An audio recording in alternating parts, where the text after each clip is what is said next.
Hello friend, तो कैसे आप सब लोग। उम्मीद करता हूँ कि आप ठीक होंगे। आप देख रहे हैं टेक्निकल फिक्स चैनल और आज की एक छोटी सी वीडियो में हम सीखने वाले हैं कि हम किस तरह से चेक कर सकते हैं कि हमारे कंप्यूटर या लैपटॉप में जावा इंस्टॉल है या नहीं। अगर आप उसमें विंडोज़ 10, विंडोज़ 11 या कोई भी दूसरी विंडोज यूज़ कर रहे हैं तो आप सेम तरीके के मुताबिक चेक कर सकते हैं।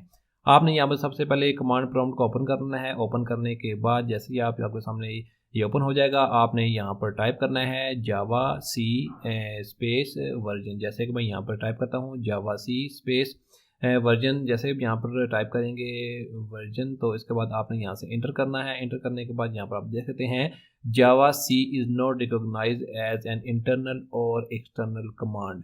तो इसका मतलब है कि जावा जो है वो हमारे कंप्यूटर में इंस्टॉल नहीं है। तो आप इस तरह से चेक कर सकते हैं कि जावा हमारे कंप्यूटर या लैपटॉप में इंस्टॉल है या नहीं। आप किसी भी विंडोज़ पर सेम तरीके के मुताबिक चेक कर सकते हैं। तो बहुत शुक्रिया वीडियो देखने के लिए।